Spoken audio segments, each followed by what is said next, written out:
Hello there, welcome to Craft with Fee. Today's video is to show you how to make my Stitches Keeper, which is a sewing wallet. I designed this project back in 2016. So 4 years ago, I actually designed it for a retreat, and it comes with 3 different little stitcheries on the front here that you can stitch if you want. So we have a little dragonfly, a little butterfly, and a little bird. I'm not going to be doing the stitchery on mine, but I will provide them for you in the Tilda Lovers group for you to download.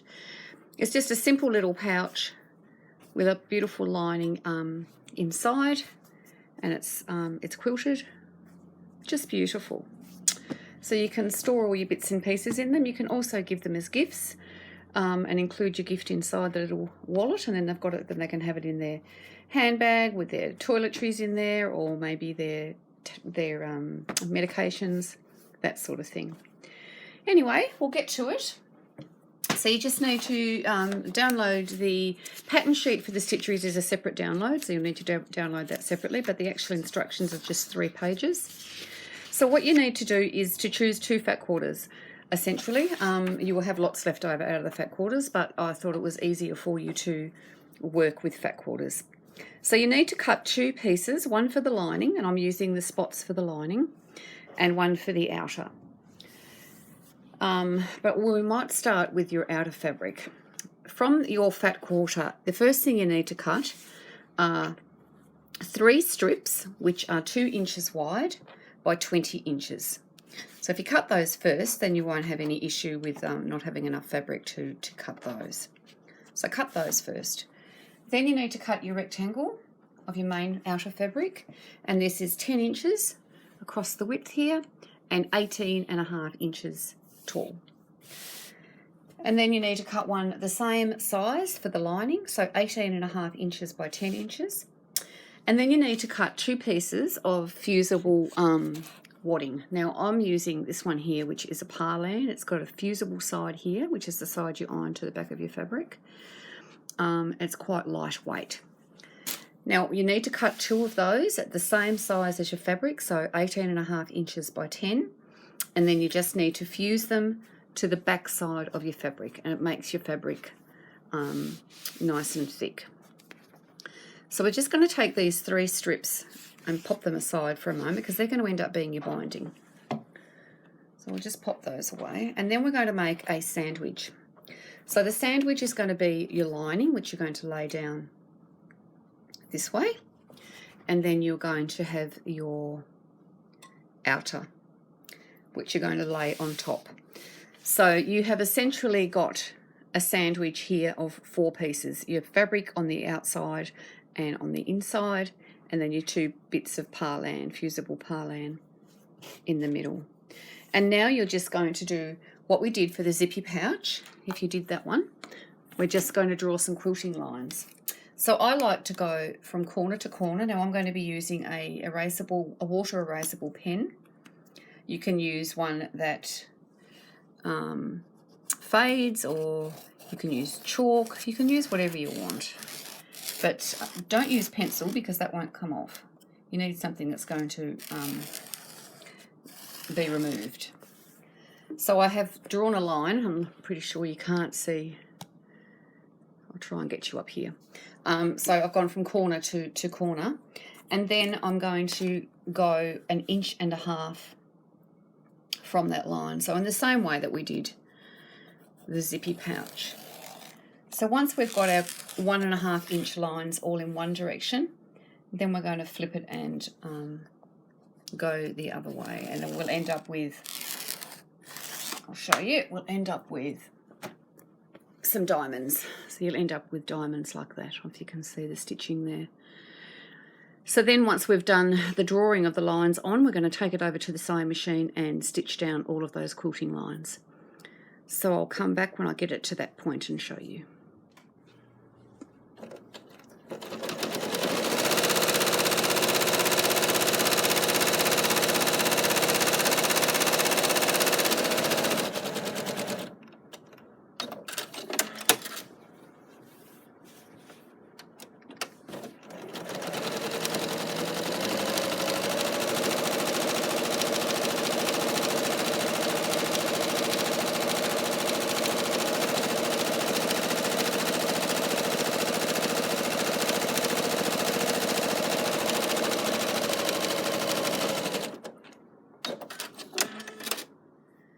Right, now this piece is completely quilted. Hopefully you can see that. You can see the diamond quilting. So what you need to do now is to trim it down. We want to make it 9.5 inches in width and 18 inches in length. So you're probably going to end up cutting off a little bit like this on the sides. And the beauty of that is it neatens it all up, and you have a beautiful rectangle there to go on with. Now, the next step is we're going to need a hair tie. Now, the hair tie is going to be our closure, so we need to choose one that's going to fit our colour scheme. And I think I'm going to go with the white one, maybe. We'll see how the pink one's going to look. Actually, the pink one's going to look okay.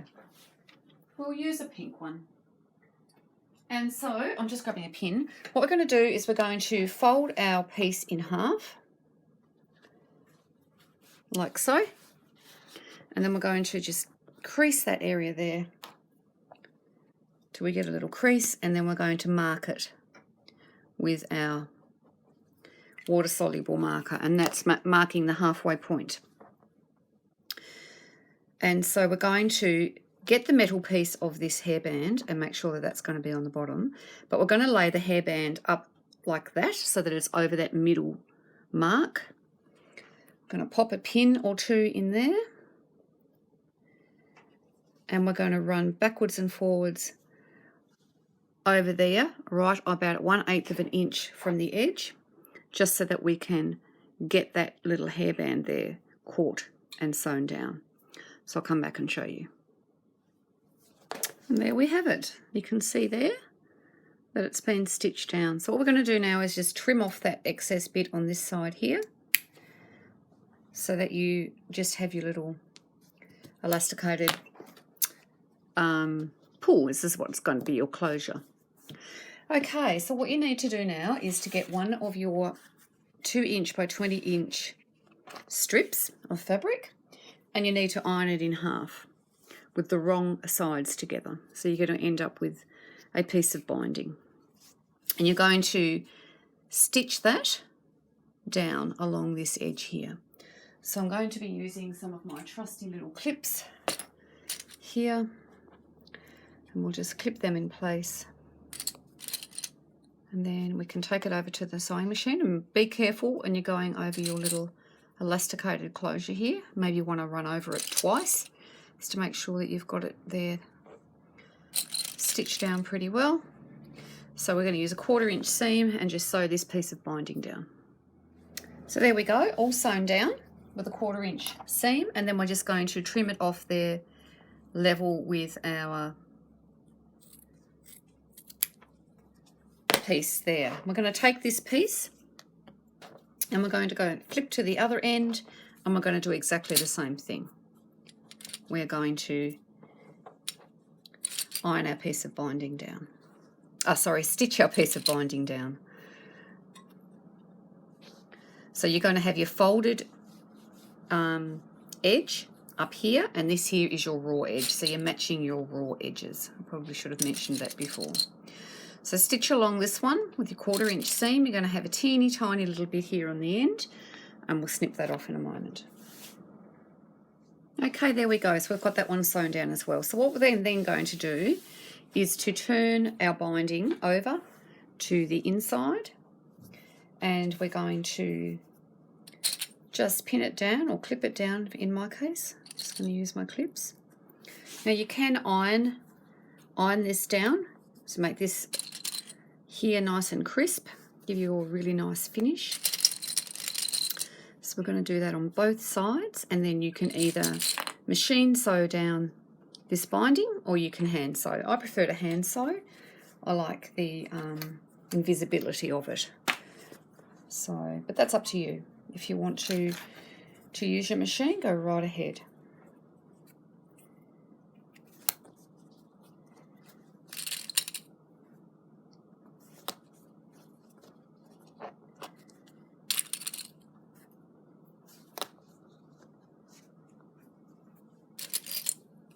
And there we go. So I will go and hand sew these down and I'll be back.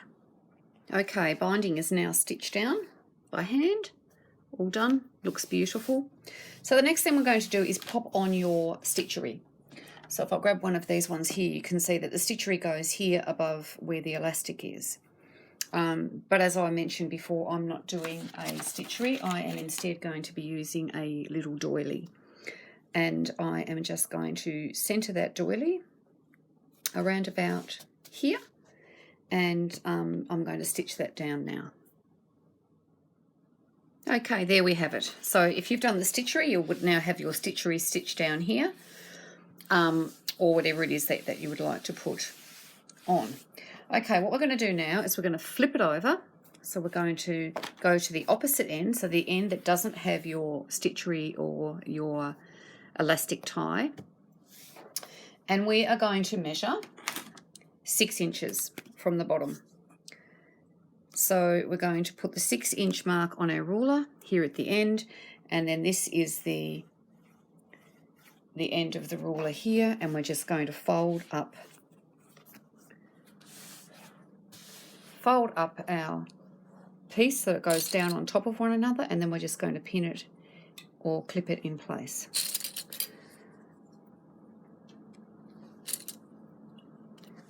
And I'll just remove the ruler. And you can see what I mean. So we've turned it up, so we've got, it's just like that. So it's 6 inches. So this piece is 18, if you remember rightly. So it's 6 inches we have measured up from there. And we're just going to pin that down. Like so. Next point that we need to do is to get our pieces of binding, our 2 remaining pieces of binding, and iron in half again with the wrong sides together. Then we're going to do one on either side. So we're going to have the binding piece hanging over the edge by about 1.5 inches. And then we're going to just remove these clips that we've got to clip together there, but then also attach the binding. So here at this point, you're going to have 3 layers. You can see here. There's 3 layers, but then up through here we're just going to have the single layer. And so you just need to stitch that down with a 1/4 inch seam, and then you need to do the same on the other side with the other piece of binding. So we're matching raw edges to raw edges. And the folded edge is the one that we're going to then fold over. So if you're not experienced with binding, just remember the raw edges of your binding to the raw edges of your little pouch. There we go. So as I said, we're going to stitch those on with a 1/4 inch seam. Okay, so now that they're stitched down, we then need to just trim them off so that they're about 1 inch, I would say. So I've allowed 1 inch there. I'll just trim this one down a little bit as well. We don't want more than 1 inch. I think 1 inch is plenty. So we'll do the same over here. You can use your cutting mat as a guide. There we go.